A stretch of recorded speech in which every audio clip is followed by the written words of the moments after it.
মৃত্যু দেখে, লাশ দেখে, জানাজা দেখে, কবর দেখে, আল্লাহর কসম যার আখিরাত কবর মৃত্যুর কথা মনে পড়ে না, প্রিয় বাপ প্রিয় সন্তান, মনে রাখতে হবে ওই দিল আর দিল নাই, ওই অন্তর মরে গেছে,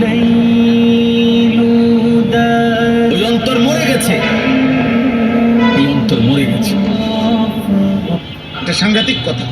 আল্লাহ বলছে, বান্দা তুমি ভেবেছো যখন মৃত্যুবরণ করে তখন চোখ বন্ধ হয়, তার মানে আর দেখে না।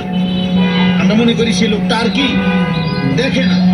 আল্লাহর কসম আল্লাহ কোরআনে বলছে এই আয়াতে, না বান্দা বিষয়টা এটা না, বরং আমি মাটির এই পৃথিবী থেকে তার চোখটা বন্ধ করে এইবার আমি তাকে কবর থেকে আমি তার চোখের দৃষ্টি আল্লাহ বলেন এবার তোমার চোখের দৃষ্টি দুনিয়াতে যে দূর দেখতা তার চাইতে 2টি গুণ আমি বাড়িয়ে থাকি। এবার তুমি এই জমিন থেকেই কবর থেকেই সরাসরি জান্নাত বা জাহান্নাম দেখতে থাকবে। আপনারা কি জানেন মৃত ব্যক্তিকে দাফনের পর তার সাথে কি কি ঘটে? চলুন জেনে নেওয়া যাক।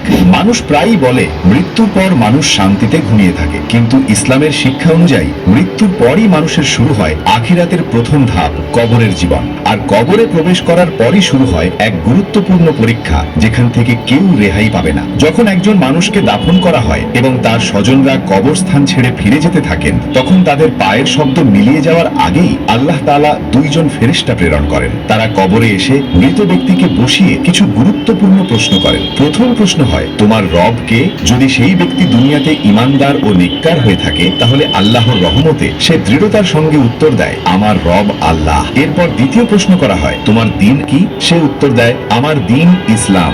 এরপর আসে সবচেয়ে গুরুত্বপূর্ণ প্রশ্ন। রাসূলুল্লাহ সাল্লাল্লাহু আলাইহি ওয়াসাল্লাম সম্পর্কে জিজ্ঞাসা করা হয়, এই ব্যক্তি সম্পর্কে তুমি কি জানো? সত্যিকারের মুমিন সঙ্গে সঙ্গে উত্তর দেয়, তিনি আল্লাহর রাসূল হযরত